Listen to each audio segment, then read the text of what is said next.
Kakek ini mencoba menghimbau kepada desa-desa lagi, kepada dusun-dusun yang ada, kalau bisa ya sumber-sumber itu dipelihara lagi, pohon-pohon yang dulu dikeramatkan oleh leluhur dipelihara lagi, ya tidak usah dilebih-lebihkan fanatiknya.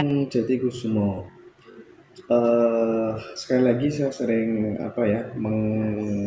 berpikir begitu tentang statementnya yang kapan hari tentang 28,3% itu kan ya. Dan sekarang kalau kita lihat dan kita amati,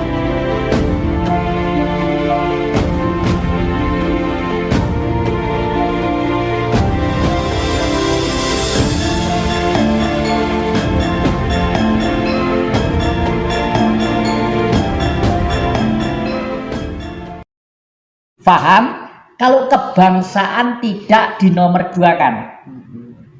Kebangsaan dinomorduakan baru kemanusiaan. Kenapa? Karena di dalam firman Tuhan dikatakan, hai manusia, engkau kuciptakan berlainan untuk saling kenal.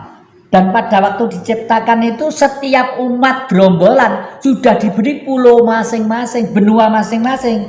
Benua Asia, Afrika, Eropa, daratan Cina, Australia. Itu semua sudah dikasih, ya dikasih. Lah, dan kita harus menghargai kondisi itu karena itu kodrat alam sejak jutaan tahun yang lalu harus dipelihara dengan baik. Lah, terus pada waktu tahun 74 barulah Amerika mengatakan desai penguasa di sini karena Amerika punya pamrih, ya. Hei, wong Indonesia, jangan kebangsaan nomor 2, kemanusiaan. Bagaimanapun manusia ini harus diberi kebebasan.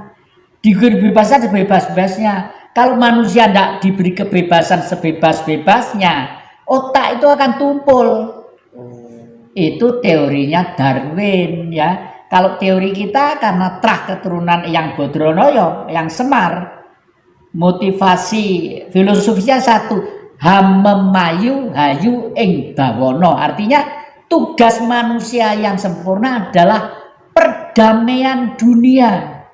Nggak ada Amerika, nggak ada Cina, nggak ada Afrika, nggak ada Aborigin. Yang adalah umat manusia karena semua mempunyai kepentingan dan kebutuhan yang sama. Kalau bisa kerjasamalah yang guyup rukun, dan Bung Karno menggali kekuatan Asia, Afrika, Amerika Latin dalam rangka mempraktekkan itu. Makanya Tito ya mau cetung, lalu kerucok, lalu segala macam gayung bersambut. Bung Karno pemimpin dunia, mau datang kan karena memang Bung Karno sadar kekayaan natural resource Indonesia yang sangat luar biasa, yang kemudian itu menjadi nilai bergen begitu ya, yang sehingga pemimpin dunia juga klik akhirnya. Betul. Ini terkait dengan kondisi sekarang ini ya. Nah, yang salah ya manusia sendiri kok ya. Tapi andai kata sejak awal Indonesia sudah melaksanakan Trisaktinya Bung Karno, tidak separah ini, yaitu tidak separah ini. Karena orang Indonesia itu semua mempunyai kultur seperti Jawa, baik itu Batak kayak Manado kayak di Irian sana, mempunyai kultur bahwa sangat membumi dan sangat yakin bahwa Sang Maha Kuasa itu memberi bumi Indonesia itu sudah bercorak ragam bentuk tumbuh-tumbuhan, tanaman yang satu sama lain saling menunjang, ya. Ono sing mendemi 1 meter di kiri kanannya, pasti ono sing nambani gitu loh ya. Dan itu sudah ini. Nah, oleh karena itu akhir-akhir ini kakek ini mencoba menghimbau kepada desa-desa lagi, kepada dusun-dusun yang ada, kalau bisa ya sumber-sumber itu dipelihara lagi, pohon-pohon yang dulu dikeramatkan oleh leluhur dipelihara lagi, ya tidak usah dilebih-lebihkan fanatiknya, tapi merumat, merawat dan paham itu kan lain.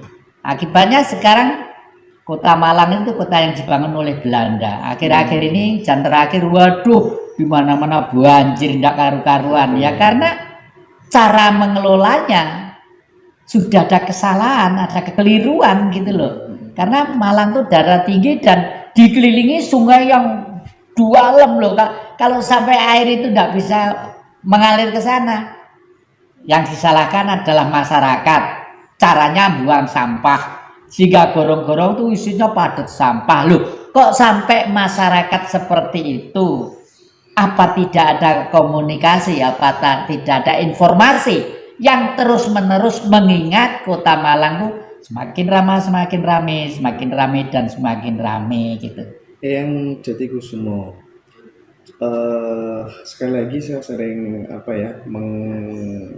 berpikir begitu tentang statementnya yang kapan hari tentang 28,3% itu kan ya, dari yang maksudkan bahwa seluruh manusia di dunia akan ada pengurangan besar-besaran, termasuk nanti barangkali bisa dieksplor tentang bukunya yang baru terbit, Jagat Merenovasi Diri.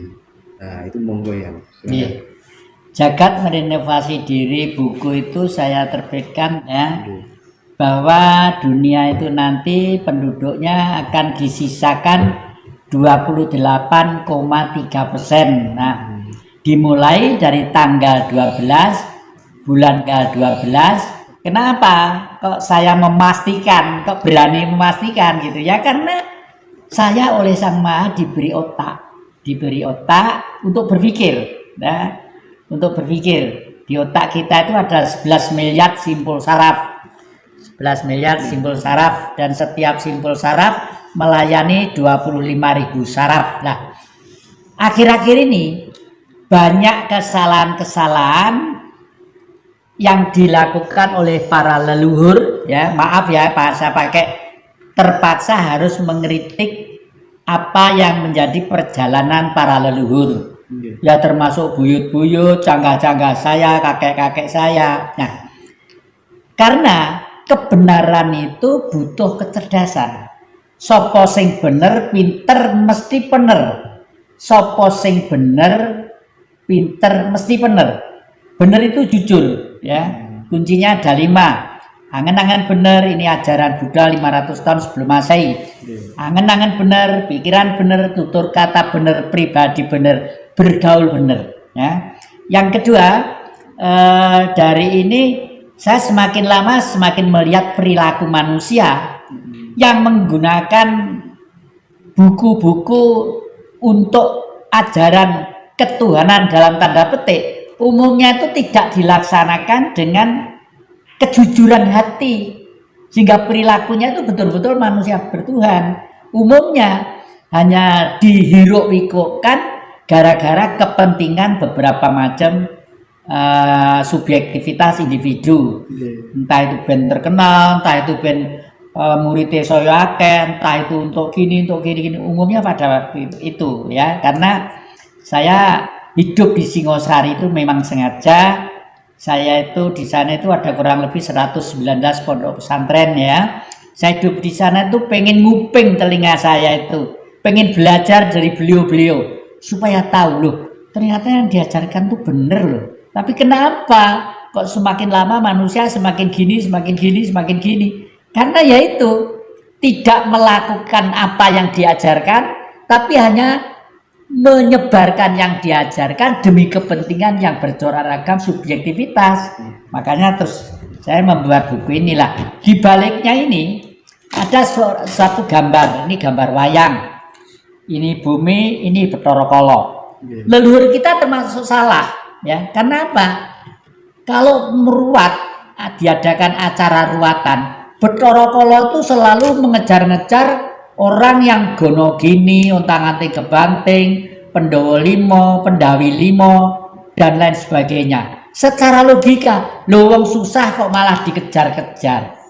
Terus saya bertanya kepada Sang Maha Kala sendiri, tidak seperti itu ya. Dibimbing saya oleh Yang Bodronoyo. Loh kok Bodronoyo Semar katanya kok ditanya loh.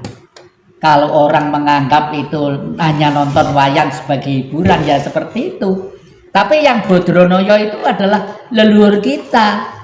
Setelah bumi ini tercipta, tumbuh-tumbuhan ada binatang, beliau itu sudah berbentuk plasenta ribuan tahun. Plasenta itu apa? Isinya janin. Nanti kalau keluar janin itu adalah perwujudan Sang Maha sendiri yang bersinar dalam tubuhnya yang disebut Tuhan. Nah, gitu. Jadi yang Purwokala namanya saja Hyang Purwokala. Hyang itu adalah tinggi, Purwo itu permulaan, Kala itu zaman. Pada waktu zaman permulaan sebelum Sang Maha Pencipta menciptakan bumi, langit, matahari, bintang-bintang, air, samudra yang sedemikian banyaknya, diciptakanlah Sang Penjaga supaya ekosistem itu berjalan rutinitas sesuai dengan hukum dialektika. Sesuai dengan hukum dialektika yang berjalan secara kontinu. Lah, makanya disebut Purwokala. Lah, sekarang saya mengadakan budaya ruwatan kepada siapa saja yang mau ya, yang tidak mau tidak masalah, nggak gelem delok juga masalah, tapi saya harus mengutarakan ini supaya dengan visualisasi kira-kira pertunjukan sekitar 2 jam ini nanti dengan sedikit peralatan yang minim, nanti itu kembali lagi sang gaib termasuk danyang-danyang itu paham dan ngerti kalau manusia itu punya sopan santun dan rasa hormat, ya. Karena sebelum dilahirkan manusia, danyang-danyang itu sudah ada lebih dulu.